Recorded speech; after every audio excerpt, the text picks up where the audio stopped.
So flew helicopters for the Marines about 9 years, 3 deployments. It was a good time. It was a good time to get out when I got out. And just by himself in 5 weeks had 330,000 lines of code that he was ready to deploy into a production environment. We recently purchased a portion of our network that's coming from another provider, and we took that code and it was burning at 84,000 a month. And within 2 weeks, we had it down to 24,000 a month. There's trade-offs. I'm going to be real.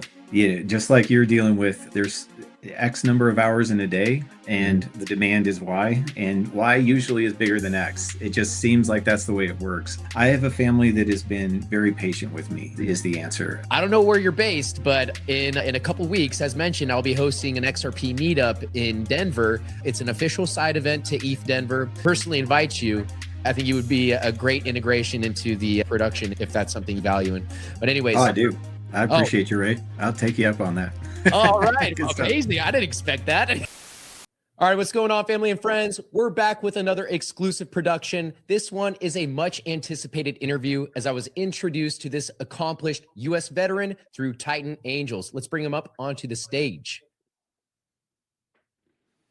There he is. Meet Nate Mahoney. He's the Chief Strategy Officer and Senior Vice President at TrieveTech, where he focuses on building next-generation financial and billing infrastructure across banking, energy, and property management. He previously led product and strategy initiatives at BillGO, helping build and scale bill pay and payment network solutions used by major financial institutions. Before that, he worked at USAA, where he gained deep experience in payment and data products within highly regulated financial systems. Before his career in fintech, Nate served as a U.S. Marine Corps helicopter pilot. Jeez Louise, very cool. And an experience that shaped his approach to systems, execution under pressure, and operational discipline. Today, he works at the intersection of data, connectivity, payments, and automation, helping modernize how money moves throughout the world. Something very timely as our global financial system goes digital. So Nathan, thanks for joining me today. And man, I sure would love to talk more about your time as you were flying helicopters, but TrieveTech is the mission today. So let's dive on in. For those in the audience who didn't catch the intro about you, sir, how about you give a little background of who you are and how you came to launch TrieveTech, sir? Yeah, thanks for having me on the show. Really appreciate Absolutely. it. It's great to be here. So a little bit about my background. Yeah, so flew helicopters for the Marines about 9 years, 3 deployments. It was a good time. It was a good time to get out when I got out. And so transitioned over to USA. It was a really good fit for me coming out of the military. They had an awesome program that allowed me to convert from the skills that you gain as an officer into the skills that you need in business. And they gave me a lot of opportunities there. So I was able to do digital development strategy. I worked on data aggregation, security frameworks. I was able to participate in setting up things like the FDX standard within the FS-ISAC forum. So that's what's powering open banking sharing, which you'd see a lot in the Plaid experience, or if you were to connect to Akoya. Then I moved over into the money movement side of the world. Worked on Apple Pay, Google Pay, Samsung Pay, did our bank strategy. I was able to own the bill pay experience, which is going to come up, set the foundation for the product that we're going to talk about. And we'll get to some of that research later. But yeah, that was essentially me. Then I decided to leave banking and to take the risk of going into the startup world, and spent 4 years building very complicated payment systems and integrating them into too big to fail banks. And so got a lot of expertise. You get a lot of learning when you realize no help's coming. And you stay right on the bleeding edge of where reality meets vision. And I really enjoy that space. And you're on the cusp of that with TrieveTech here. So kudos to you. We are. Yeah. So it's going to be a lot of fun. I'm looking forward to showing off what we're building. Yeah, so let's talk about it. What is TrieveTech? I put a slide onto the screen summarizing your mission, but let's dive into it. You're an AI-powered platform. You're servicing, I believe, soon to be a global audience with cutting-edge bill pay solutions and beyond. Do you mind double clicking on your overall mission and what inspired you to launch TrieveTech? Yeah, Retrieve is the core name comes from the word retrieve. The idea is we're built as a platform that connects disparate systems. And we're really focused heavily on extracting signal from noise. There's a lot of data out there, but it's all trapped in portals. There's PDFs, there's legacy systems. You're going to log into this system, that system, et cetera.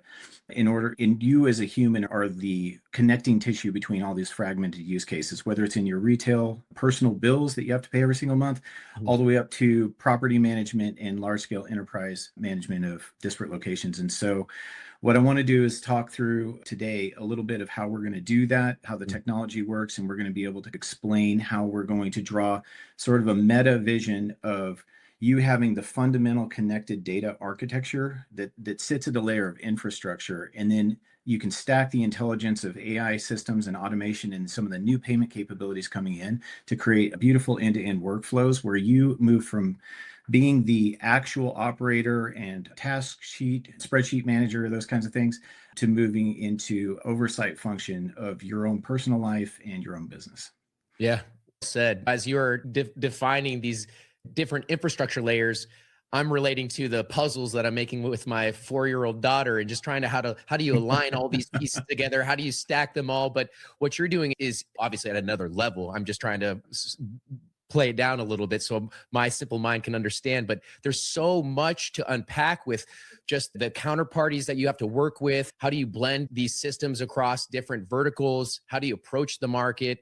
And again, I'm really excited to dive on into some of these things because it hits really close to home for me coming from the fintech space and having to recognize where tech is going, and same with regulations and things of that nature. So let's talk about some of the core problems that you're solving and why now, Nate. Yeah. So most fintech innovation that you're seeing is happening within the narrow verticals that already exist, right? So we'll pick payment rails. Payment rails, you're moving towards faster payments, better onboarding, cleaner user experience, fewer edge cases, things like that. But the underlying workflows for the whole use case still remains extremely fragmented, right? If you look at your personal life, you're probably paying 15 to 20 billers a month. They're all over the place, different use cases, things like that. And the only thing that connects all of those is you, and you're the only intelligence that can be applied because there's no underlying data you can connect to. What our solution is going to allow you to do is we take a proprietary network that we've built ourselves. It's a combination of human and AI infused connection capabilities. We log in on your behalf to your various billers all the way across your ecosystem. And then we combine all of the data elements that you would expect to see, and then intelligently distribute those into your already existing product in a way that makes that product simpler, easier to use, and you can use that product with more confidence.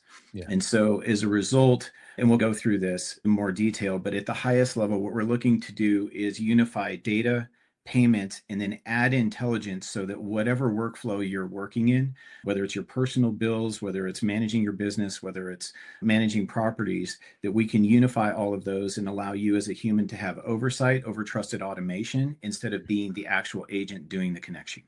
Yeah, see, I like how you said the word agent. I don't want to be an agent. I want my agents to be an agent. That's correct. That's it. As we move into this agentic era powered by AI solutions, moving this data seamlessly, instantaneously, just a text message would when we press send. That's where I see the greatest value. A little bit about me, Nathan. I started a backpack company actually in Professor John Bradley Jackson's entrepreneurship class in 2012. That's the same individual that runs Titan Angels that introduced us. But because of that, because of his encouragement to take that first step and take that first step as a risk taker, as a calculated risk taker, being an entrepreneur, I had wired my life savings at the time. We'll bucket it as $10,000 to the manufacturer in Shenzhen. I was connected from me to a manufacturer via Alibaba, that platform in the early days. But because of that, I recognized the friction early on in sending liquidity from my bank to their bank and how it took so long, how I actually had to send more money because there was a change in the exchange rate. And then I was the one having to pay that fee. And those pain points stuck out. So fast forward a decade, here we are. We're entering a world that's underpinned by blockchain infrastructure, market participants like Ripple Labs, I believe you're familiar. And that data, that information, that value is now being able to be sent and received instantaneously, which is transformative. So now we're at the crossroads of this agentic era where now that data can be moved autonomously or instantly by these agents, which you're building and leveraging. Having sat on your call earlier on last week when you gave a pitch at Titan Angels, which was really informative, you're leveraging these solutions that can help build out code and ship code in large amounts. We'll get to that in a little bit. I want to talk about how your team's empowered by these agentic models. But before we do, I want to talk about your comparison to Plaid. Why are you guys looked at as why are you comparing yourself to a Plaid, which is basically that interface that allows you to access your bank account through this portal on any third-party site? Why is TrieveTech so comparable to a Plaid? Yeah. So where we get the comparison right is we're both infrastructure and we're both data infrastructure, right? So we sit underneath existing products that are out there in the ecosystem, and we power products that are then used by consumers downstream, right? Where that misses a little bit as an analogy is simply the focus of our network and its reach. So a Plaid, an MX, a Yodlee, Finicity, those players that are traditional in the industry will make use of connections through middle players like Akoya, which sit as a consortium inside all the large banks. And they use this sort of permission-based, API-based access method in order to facilitate a lot of their use cases. Fantastic. We have parity with that. We're going to be able to do the same things that they do. Where we pick up and we expand on their solutions or what they can provide is we go after the long tail of the biller ecosystem, right? So we have in our network proprietary connections to 3,000 utility billers, as an example. We can spread into the telcos, so your major cell providers, things like that. And we can also go downstream to waste management, to your gas bill, to even streaming services and some homeowners associations. We have access into those types of systems in order to build a complete picture of the entire billing ecosystem. So not just narrowly focused on use cases like account authorization or like personal financial management. We can expand that into the kind of needed data streams that you would need for your own life to facilitate a very smooth monthly billing cycle, where today it might be a little choppy and fragmented, and do that in a connected hubs type way. Yeah. I believe you have, let me bring this slide back on the screen. You have over 7,000 integrations. Can we talk about how many of these integrations are utilizing what would be, I believe, TrieveTech's real-time API-based solutions or widgets versus potentially you incorporating legacy type of systems into your tech stack? Yeah, absolutely. The solution that we offer is a hybrid. So a lot of what you're seeing there on the slide are proprietary credential-based integrations. In the old world, credentialed integrations were very fragile. They were very challenging to use, but they formed really good bases, right? Solutions that existed in the market around billing management and personal financial management have relied heavily on those. And it's actually where companies like Plaid got their start. And so we are taking that technology, we're revitalizing it with AI-infused agents, and we're going to talk about that in a bit. And so it takes care of some of the network fragility and establishes a lot more resiliency on an individual customer level. And so that forms the bedrock of that 7,000 that you see. We're also going to expand, and we're actually about 2 weeks away from integrating directly into the Akoya network as well. And so we're going to have the full reach that you see with a traditional Plaid or et cetera. And we're going to be able to facilitate open banking alongside our proprietary credentialed integrations. And we're going to expand that even a little bit further. We have the ability to ingest PDFs directly from, let's say, your local landscaper or your babysitter or whoever it happens to be. And we can take that capability and use it to augment any gaps that we have. So we'll cover down on finance. We're going to cover down on the long tail of your utilities. And then we have PDF ingestion capability. So we can take, no matter how you're getting the billing information to you, we're going to be able to take that, extract the data, conform it to a normal pattern, and then be able to expose it in a way that makes sense so that as you're going through your life cycle, you can see when the amount is due. You can see what's due as soon as the bill comes out. You can see the statement itself if you'd like to see it, and then answer the question of why do I have to pay this bill? And then we'll be able to provide real-time notifications and reminders as you get closer to that bill payment. Once you complete the bill payment, we're going to be able to chase it and be able to integrate with the biller, pull the payment history, and present that to you and with confidence say, yep, payment's there, and we're ready for the next bill cycle. Yeah. Wow. Kudos to you. And I'm always asking myself, why do I have to pay these bills? But it is what it is. It's a rite of passage as an adult, apparently. Yeah, exactly. Taxes. Yeah. At a minimum, we can automate the friction and make it a little easier to watch it all leave. That's great to hear. As you mentioned, these relationships and how you're somewhat dependent on third-party enterprise market participants, called a B2B to C business model. You've already landed major partnerships with FIS and I believe audiobooks or Autobooks from what I recall. How did those relationships develop, and what did you learn? What implementations did you, what did those partnerships teach you and encourage you as you scale into this enterprise ecosystem? Yeah. So a couple of different ways that we can attack that one. So just overall, let's do the B2B to C thing first. So coming into any kind of new market, any kind of new entrant, you have a choice. Do I go direct to the consumer? Do I partner intelligently, or do I sit at the layer of infrastructure and infuse already existing products that are in the market? I have organically worked inside banks, and I've worked directly integrating into banks and doing things like conversions and those kinds of activities. It's very challenging to bring net new products into the current banking ecosystem. Alternatively, if you take the approach that we're taking strategically and you go to players that already have established products in market in these banks that are integrated, that are being used by active customers, and you augment that with the layer of data connecting automation that we offer, what we have is an existing product that, for example, with an FIS, you have a very large group of banks that are on them. They're the second largest bank bill pay provider in the United States. And so with that one contract, that one integration into their product, we can take what is a legacy product today that they currently offer their customers, and we can transform that into the product of tomorrow. It allows a customer like an FIS to gain a competitive advantage in the market, to be able to reverse some of the macro trends that we're seeing away from the bank bill pay solutions, direct to biller payments, and allows them to recapture some of that revenue that they're losing and then keep pace with the evolving customer needs. What you're reminding me of another company that I interviewed on the channel, Web3 Enabler. They created a widget and are specifically targeting platforms like Salesforce to enable or empower their large customer base to leverage some of these tools. And so similar type of approach, you're going to the FIS who has many participants beneath them that could then leverage your solutions. It's a top-down approach that I can appreciate.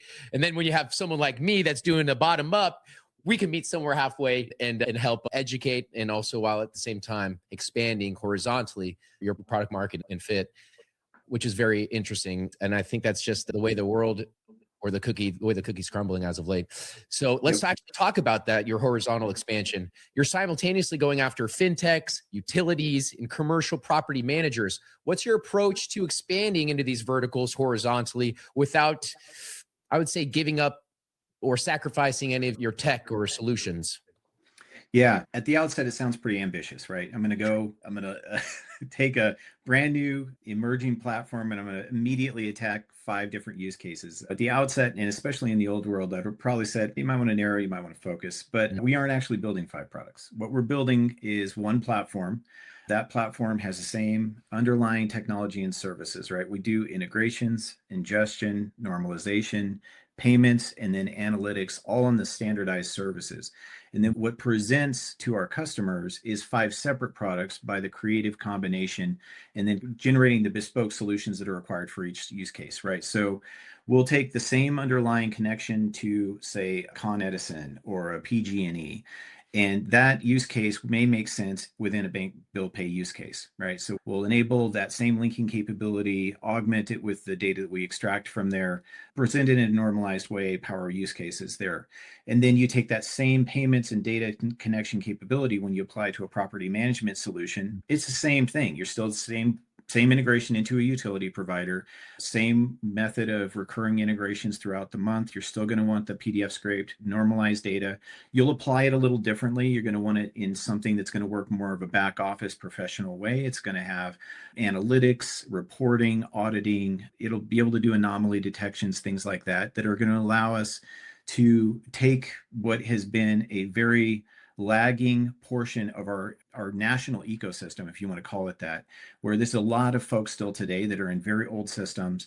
They're using a lot of spreadsheets. They're looking at a lot of disparate solutions. They're trying to pay in different places. There's late fees. There's no ability really to audit or standardize across multiple solutions, multiple facilities, and figure out exactly where your optimization could come in. Any of that stuff right now is, frankly, it's just out of reach. Yeah. And so what we're intending to do is take a single platform, like we talked about, Mhm. present it through creative user experiences tailored for the individual use case for the person who's doing the different needs. And then we're going to be able to expand those solutions in even more creative ways, because at the end of the day, fintech is mostly just data and payments. And Mhm. once you've got a built solution that has those, new use cases are usually small additives as opposed to wholesale redesigns or bespoke infrastructure. Yeah. Wow.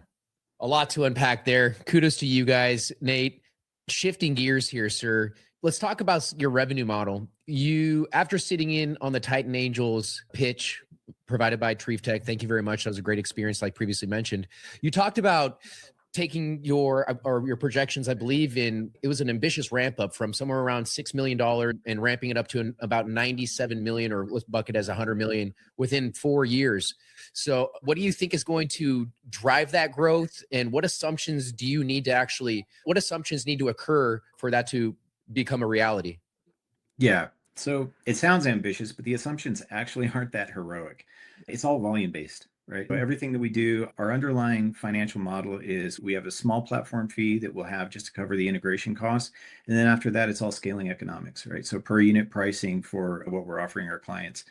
The fact that we're so heavily leveraging automation, AI agentic systems, and we're doing it in such an intelligent place within the infrastructure, it means that we're able to take small leveraged automation technology and really push it into an enterprise scale very quickly.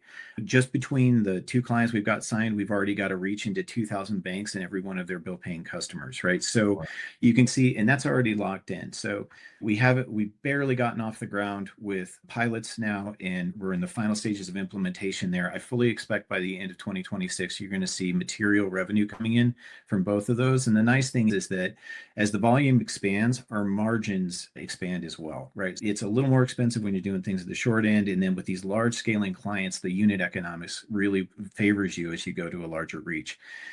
I say that because we're able to take just those two contracts and leverage that into what I believe will be very revenue favorable for us. Mhm. We're going to continue to sell linearly with the same exact capabilities that we've already sold, already gone through the due diligence and the compliance and the security frameworks.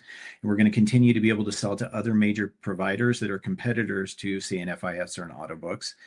We'll be able to add layered on capabilities even within the fintech space to attack, we'll call it inelegances in things like account balance transfer products and things like that. I believe that we're going to have a very compelling offering where today customers are very heavily focused doing a lot of manual effort. We'll probably be able to create very simple, beautiful experiences for somebody opening a brand new credit card, for example. They get a 0% APR. They're paying a heavy APR with another card somewhere else. They're going to want to do that balance transfer. We're going to be able to apply the same technology that we talked about already to allow a customer to very simply connect to that old credit card, see what the balance is, verify ownership, get all the details that you'd need to make the transaction, and then do all of that on the customer's behalf so that they simply essentially create the connection once. Everything else gets handled for them. They see the new balance on the new card. They can set up auto pay. They can start spending on the new card right away. Strong value proposition. So that's just in the fintech space. And then we're going to be able to take the same platform capability we're talking about, creatively redesign it as a back office portal for doing large scale enterprise property management solutions. Think very large distributed players, like at the scale of a Dollar General, right? They got more than 20,000 locations all over the US.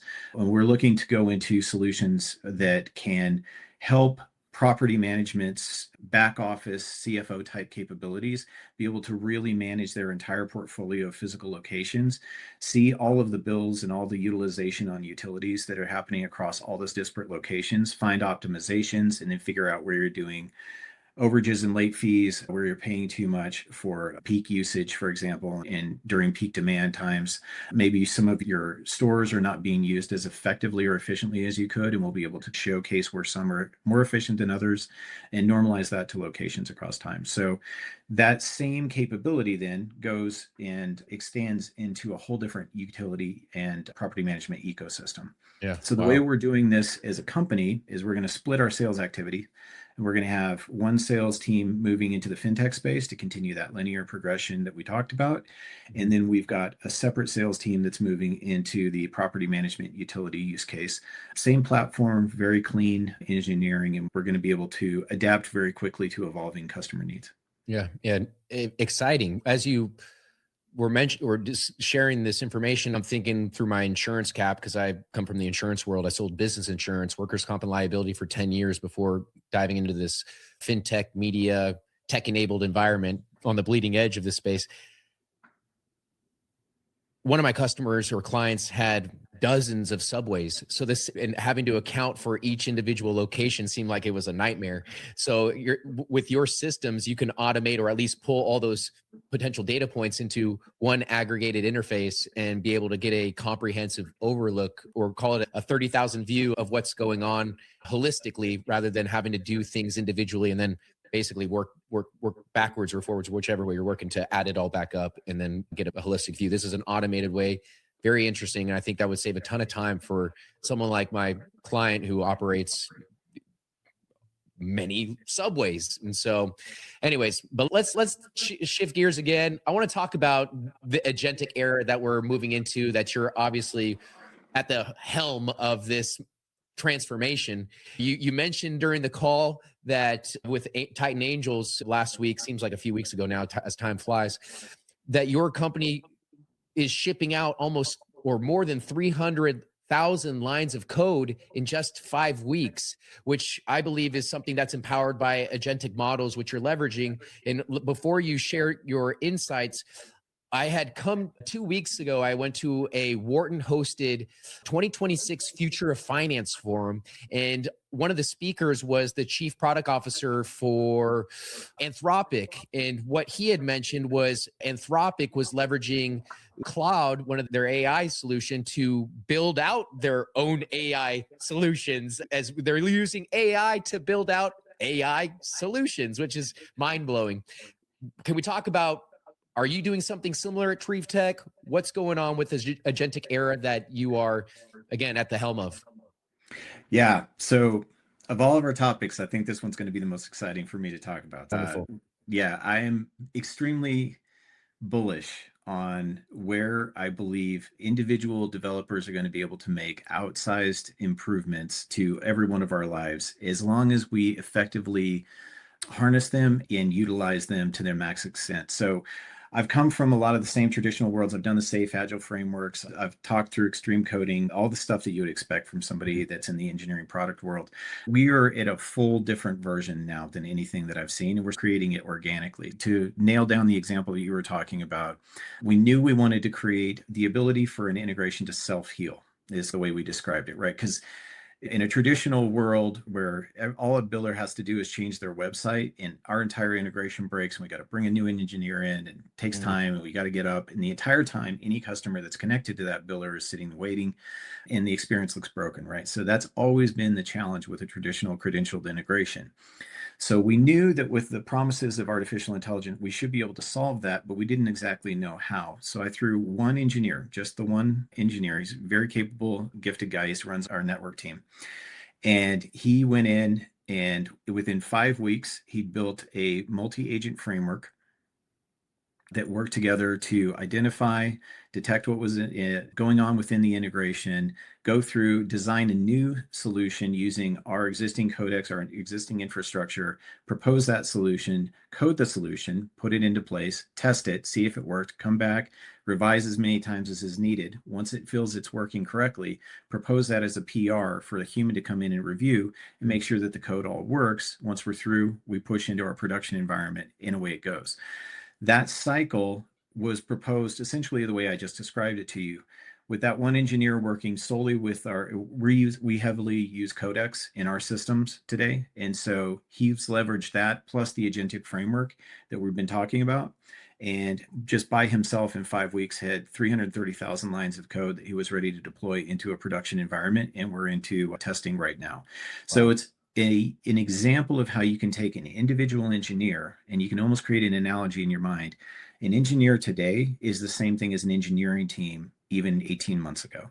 Wow. That one engineer, though, is probably able to deliver features instead of stories. And they're going to be able to do that probably 5 to 7 times faster than you're used to seeing the team deliver that code in the past. And it will come through with a more coherent solution. It'll have its automated testing ready to go. It can have its metrics already baked in. We always wait to the end to build that stuff. You don't have to anymore. You can design that from the end in mind. And we go through full code delivery and shipping with that combination of human and AI agentic. Yeah, I can only imagine. So on the screen here, you have the TrieveTech team, which is comprised of 6 professionals. I'm sure not everyone's an engineer, but regardless, with the 6 people you have, that means you have an army of agentic AIs behind you, empowering you. So I can only imagine what you guys are able to accomplish in the next 5 to 7 weeks, as you mentioned here. And with that being said, with the screenshot of the team visible on the screen here, would you be able to talk about the fundamentals of the team while I have Yeah, so this? happy to do it. Yeah, one of the fun parts is I got to hire everybody that you see on the slide, and our team's growing fast. Actually, the engineer that I'm talking about, not even represented on the slide, so I'm going to give him a shout out. Spencer Fisher, you're doing a great job, man. Spencer. Yeah, Ed is our chief operating officer. He does an amazing number of very painful and ankle biter type tasks for us. He manages HR. He handles the setting up the systems, vendor oversight, billing management. He works in a lot of ways to augment our team, and he provides a lot of valuable business input. Andy is our staff engineer. He's our chief technology officer, as you can see on the slide, but he is anything but a chair that kind of oversees things. He's deep into the code. He's playing around with some of the leading AI models, some of the agentic capabilities, and some of the IDEs that are coming down the pipe. And I felt like I was on top of things, and he'll call me with the day things are out, and he's already playing with it. And we've been able to build entire new databases for monitoring and metrics and new websites and things at a speed that just surprised me. And he does it all by himself. Fantastic asset to the team. Gandeep handles our infrastructure and our client-facing APIs. If you sign on as a client, you're going to get to talk to him. He's a great guy. Zach's the same, and he's a bit of a wizard on the front end. He is our entire UI team. Zach is managed in the short time that we've had him on the team. I think I'm going to mess this up, maybe 8 months now, but he's rebuilt our entire front end widget code. I'd love to show it off to whoever wants to see it, and built a full administrative portal behind the scenes, built a theming framework. The guy's just amazing. And he's also thrown in a proof of concept for PDF ingestion and extraction. Anthony's our cloud engineer. He's done an incredible job. We recently purchased a portion of our network that's coming from another provider, and we took that code in. It was burning at 84,000 a month, and within 2 weeks we had it down to 24,000 a month. So the ability to flex and use the skill sets of each individual, it moves you into a world where you feel less. I'm going to use a military analogy quickly. I think traditionally when you're doing product development, it's felt a lot like being a battalion commander. You have this very large sea of humans moving, hopefully in coordinated ways, according to a coordinated strategy, trying to get to an outcome that feels forever out of reach. The new world feels a lot more special forces kind of team, where every single one of them are specialists. They all have their skills, and the impact that they uniquely and individually bring to the team is just radically outsized from anything that I've seen before. So in addition to these guys, we've got a network team of 3, we've got a security engineer, and we've got a really fun team. It's fun to work with. And you have an accomplished board as well. So there's another decorated level of accomplished veterans and seasoned technologists that you can, and entrepreneurs that you can call on. So the kudos to you. I want to ask you a personal and selfish question. As you got to this pivotal moment, how did you know to start outsourcing or begin delegating work to a third party? Because for me, as you mentioned, I'm just a one-man show, or a talented, I don't want to toot my own horn, but I'd like to say I'm a talented individual that is now fine-tuned to do exactly what I'm doing, and showcase market participants like you, and empower and, I would say, magnify your communications in a data-driven way, a systems integrated or platform-driven way. So with that being said, what was it like for you to just push back from your day-to-day and begin being dependent on your team? For me, it comes very naturally. Just I think it's a cheat code maybe, but It's one of the reasons why I went in the Marines. I love the leadership part. I got to be an officer and I got to fly. So it was cheating. You got to lead, but you also got to be an operator. And I really enjoyed it. I enjoyed the dynamic of having shops of Marines, some of the best humans I've ever worked with in my life. I got to do that. And what people bring with individual skills and expertise will shock you. And especially if you find a way to unlock what they want to accomplish, what they feel they're uniquely gifted and good at. And I love more than anything else the way the AI allows each individual the core capabilities that we each possess when we get born to just be super powered. Like if we handle this transition the right way, we all know what's coming. We all know that we're moving to agentic architecture. We all know that we're moving into a world where AI is both physical and it's going to be doing everything we can do online. So there's going to be questions that we'll always have in our mind going forward. What's good and what's bad about being human? What's good is this ability to add that creative spark where you have these meta ideas, these meta visions, you have hopes for a future that you don't see yet. And there's ways that you'd like to see those implemented, and there's ways that you want to play with that. And then there's a sea of expertise, and it's disparate. It's going to be across compliance and security and data architecture and payments expertise and some of those capabilities.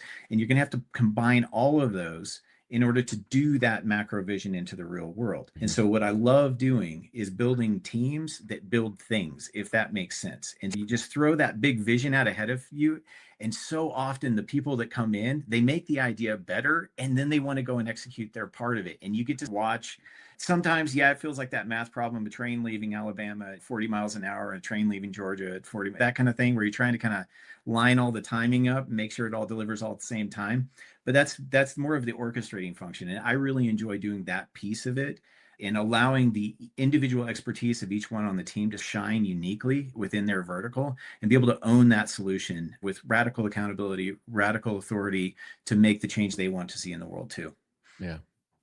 As you were just sharing about the management of or the orchestration of these moving parts, I can relate. I'm about to host a XRP meetup, an official side event to ETH Denver on February 19th, and managing the sponsorships to the speakers to the hospitality partner towards the content itself and just orchestrating the all moving parts is a lot of work. And then also having to address all of the communications from the attendees. Can I bring a guest? Can I bring my spouse? And yeah. And you got to think about the fire code. And so that's some of the pressures I'm feeling as I'm trying to prepare for this interview as well. Just so much going on. So kudos to you, Nate, for being able to manage all of these moving parts within the TrieveTech ecosystem and beyond. So kudos to you. Now, on the topic of blockchain, because many of those watching my channel are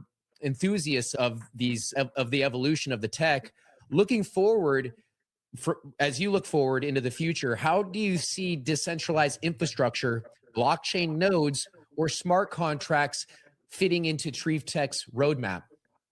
Yep.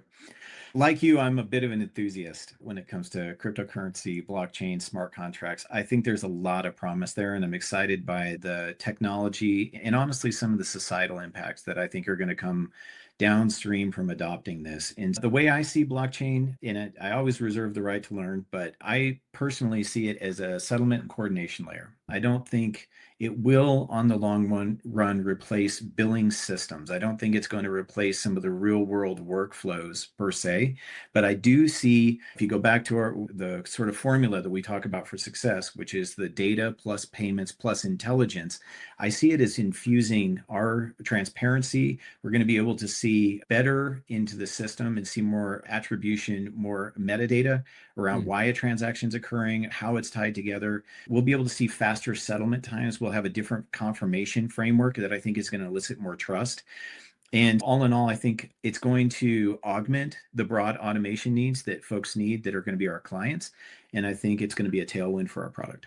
Yeah, that's some of the things that I think I'm sure many people realize is the transparency that blockchain infrastructure unlocks and the access that people can have using our data, or the power that we can't have by allowing people to use or not use our data. And what I mean by that is now we have the ability to opt in and opt out of whether we share or not share our data with potential financial institutions and things of that nature. But that's where I think this world is going with these zero knowledge proofs, being able to disclose information or not disclose, like using Venmo, where you say, hey, do I want to make this transaction private or public? That's right. Things of that nature. And I think it's a really interesting time because we're already seeing market participants like a Venmo utilizing some of those features, or at least those features seem to be being utilized. And on that cusp of the evolution of blockchain, tokenization, you mentioned you have your real estate property management vertical, or the service, the resource that you're providing. In your perspective, with the tokenization of real world assets, how might TrieveTech support billing for maybe tokenized properties? Yeah, I think it's exciting. Honestly, I think it's going to be cool to see frameworks where the real world is represented in the sort of immutable, transparent framework that tokenization promises. I do see that tokenization will likely change the way we perceive ownership and capital structure and things like that. But as relates to TrieveTech specifically, I think billing is going to remain just the operational truth layer that makes that ownership even meaningful, if that makes any sense. You're still going to need to answer questions like, how much did I spend on utilities this month? And what are the true operating expenses? And can I break those down by category? And are we paying the vendors on time? And do we have solar credits that we can apply here? And did a rate increase happen because of a tariff? Or am I overpaying in one region versus another? And some of those other questions. So I do see the enhancement, again, I guess I would say, of the transparency over the ability to link those tokens, represent them in our system, be able to show that attribution, but combine it into a richer, broader ecosystem that's more alive and moving instead of a static representation, and build that promise that today I think would be impossible without that operating data layer. Yeah. Wow. As you mentioned, that static legacy type of approach. Now you're getting that real time, instant feedback, and just cutting in, like you mentioned, you're cutting through the noise in an instant fashion, in a data-driven, AI agentic powered way, which is really neat and very sci-fi. Yeah, it's a bit. Yeah. You built, to that point, you built your own bill pay products while you were at USAA. What did you see there that convinced you that these systems need rethinking or reshaping, and I'm going to do it? Yeah. So I personally, having an internal phrase that says the only thing that counts is prod, right? So we spent a lot of time doing a lot of research on different use cases when I was at USA and across a lot of functions that I had, not just at BillPay. And it shocked me how often our members, without being prompted, without this even being the core question, were saying, can you help me manage my financial life? There's a lot going on, and I can't do it. You break them down, and there's people that just can't, they just don't even want to deal with it. I'm one of them. It's like auto pay. You just set it, forget it. If it's too much, fine, I'll figure it out somehow. And then there's people that are reactive, like it's just too much for them. And so they wait for the bill to show up in the mail, and then they'll grab, oh shoot, and try to find a way to log in, or however it is they decide to pay, and then they pay there. And then you've got the spreadsheet folks, the people that are like, they're schedulers. They are on their stuff. My wife is one. She's amazing at what she does. Awesome. A lot of work. And it's because the scale of the math, just the basic math and the different connections to the different billing ecosystems and different payment systems, exceeds what your brain normally wants to think about and do. It just does. And as a result of that, when we went to our bill pay research, because I wanted to build a new solution because we wanted to offer more value, not less, and we were seeing that attrition, what we found was customers were asking very concretely, can you please show me how much I owe and by when, as soon as it's known? Right. I don't want to have to reach out to all these billers. I don't want to have to monitor my email. I don't want to have to look at these different solutions. So can you grab the statement due date, the amount? Can you show me why I have to pay that much? And then can you give me reminders as I'm getting closer in real time? So I feel like I'm in control of my system. And can you present all that information in one hub so I can see my account balance, know when my next paycheck's coming in, then I can see when the bills are coming out. You'll see in some of our widgets, if you want to be a client of ours, we have what we call upcoming bills. So you can see for a week or 2 weeks, whatever you want. I don't want to see that. Yeah, it's a little pain. It's hard to look at. I'm not going to lie. Inflation is real. But but at least you're looking reality in the face as opposed to getting surprised after the fact. And then you want from that hub to be able to do the payment, but also be able to see the complete trip. I want to be able to have the confidence that, yeah, that biller received it. They're the one with the credit relationship with me, right? They're the ones that are providing the service, and they can cut it off if the payment doesn't get there. So I want to be able to have full confidence that you can do all of those things in one place. That's the solution I'm looking for. So that's what our members asked for. That's what our network provides the underlying architecture to support. And that use case, I believe, will not just make sense in the retail space. I do see broader application into multiple industries, and we intend to capitalize on that opportunity. Yeah, kudos to you. Before I ask you the next question about what milestones should investors, market participants be tracking to evaluate TrieveTech's trajectory, I do want to ask you a personal question based on a comment you made. You mentioned you're married, and it appears that you're happily married as well, but based on how you described your wife. How do you balance lifestyle, relationships, your relationship with your spouse, kids, if you have, with your entrepreneurial journey, if you don't mind me asking that, Nate? There's trade-offs. I'm gonna be real. Yeah, just like you're dealing with, there's X number of hours in a day, and the demand is Y, and Y usually is bigger than X. It just seems like that's the way it works. I have a family that has been very patient with me, is the answer. I've spent probably more time at work, especially during the last 5 years, being in the startup space. They're patient with late hours, and they've been flexible with me. But I also try, and I don't know if this is helpful to anybody else, but I learned to compartmentalize when I was a pilot. Like they tell you, as soon as you get in the cockpit, there's nothing else going on in the world. And there's a lot that you need to be paying attention to when you're flying a helicopter. And so applying that skill to a personal life is, I think, critical. It's very easy, if you're not careful, to keep your mental cycles running from what you're doing at work, because it's so all consuming and everything feels pressing. There's always deadlines. There's always the 3 more things I need to get to, et cetera. And deliberately going through the mental discipline exercise of shutting that process off, whatever that ritual has to be for you, and then finding some way to allow yourself to be at home and be present in the relationships you're with, whether it's with your wife or your kids. Whatever the trick is that you use uniquely to get there, if you can find a way to do that, I think people can handle your absence as long as when you're present. Yeah, no, I appreciate that. And maybe I should fly a helicopter to really hone in on those skill sets of just focusing on flying or what's in front of me. It's a school of hard knocks. If you choose to go that way, I encourage it. But you know what? Kudos to you, and I appreciate your service, sir. And many of those that are tuning in, and many of the people that have also come across my channel. I think it's a beautiful. I love the synergies. Now, before I let you go here, I do want to ask you 2 more questions. Over the next 6 to 12 months, what are some key milestones that investors like myself or enthusiasts should be tracking to evaluate your overall performance at TrieveTech? Yeah, great question. We're looking to launch and expand with our existing partners, right? So we're really looking for volume as we go in towards the end of the year. We are going to be taking on new fintech and new energy partners. And so I'm looking forward to closing the contracts throughout the year with new partners and getting new opportunities, new onboarding. We are going to expand into a property management offering that is coming in the Q2 timeframe for us. We are very close to achieving key compliance milestones. So SOC 2, PCI attestation, ISO, NIST, et cetera. From there, that'll form the base. We'll be able to start doing payment automation integration into our offering. And then towards the end of the year, when I'm looking for in the ecosystem, right now we're taking advantage of frontier models, right? I mentioned open APIs, codecs, things like that. I do believe we're going to cross the line where it will begin to make sense to bring in our own organic artificial intelligence system that is a combination of kind of monitoring and then agentic, so it can take some activities on our behalf. And I do believe that will start to form the core, not just of TrieveTech, but of many companies. I think you're going to start to see an evolution where humanity moves into a role of vision, oversight, directing, and guiding.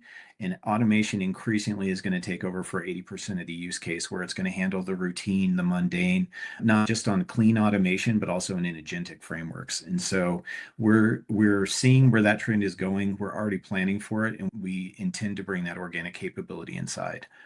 But if you're bringing us on as a customer and one of your products that you're using happens to be augmented by us, in a perfect world, it goes smooth. It's very quiet. You just keep using the same product. It just gets better. It's just Yeah. simpler, it's more connected, it's easier to use, and it takes you from being a task rabbit or a spreadsheet warrior into an oversight and just informed. That's what Yeah. we're looking for. Transform Ray into Ray 2.0. That's Ray 2.0. Let's get him here. I think that guy's going to smile more. Yeah, that's probably right. He'll love you mucho a whole lot more. But That's right. hey, but before I let you go, Nathan or Nate, do you prefer Nathan or Nate? I apologize for asking now. Either's fine. Nate's what I go by. Okay, great. Nate, before I let you go, sir, I'd like to do a mind exercise. As you think about as you enter a room full of VCs, maybe you're in New York, maybe you're in Silicon Valley, who knows? But let's just say you're in a room full of VCs and your goal, your mission is to source investments for funding for the next wave of accomplishments that you have on the table for TrieveTech. Do you mind giving us a quick pitch of what your pitch might be in that room surrounding VCs? Yeah, so I'm going to do this very concisely given the amount of time, and I welcome this conversation with anybody who would want to have it. The short answer is we are moving rapidly into an age of artificial intelligence and brand new payment methodologies. And the thing that is required for both of those to be combined well is underlying data. Intelligence can only make so many decisions by itself by extrapolating. It has to have that core connective data tissue. And that's what our infrastructure delivers, right? We're able to take very disparate financial information from all kinds of sources. And I welcome new sources, right? So as new clients come on board, and that will form an infrastructure backbone that then the application of artificial intelligence and agentic information or information processing will make sense on. Right. So it's the connecting access to the multiple industries, multiple data sources, multiple use cases, all combined in a very smart, standardized, easy to access, easy to integrate with platform is going to form the bedrock baseline of what the age of intelligence needs to make intelligent decisions. That's what our company provides. Right now, we're in a great position. We're just leaving the seed round stage. We're very likely our next raise would be a Series A. And so if you want into an opportunity like this quickly, we've already shown that we've been received by the industry. We can show success with FIS. We can show success with Autobooks. We're in contracts, in conversations with other partners already. Right now will likely be a very short window where you'll be able to invest in favorable terms. For right now, we're only looking for 5 million. We probably got half of that locked up already. It is going to be some of the new tax benefits that are out there. You're going to be able to have those apply. And we intend to target and exit sometime in the 4 to 5 year timeline. So I think that we're right in the sweet spot where if you're looking for fintech, if you want something that powers AI, something that sits at the infrastructure layer and then has very large leverage in the industry, we're a really good fit for your portfolio.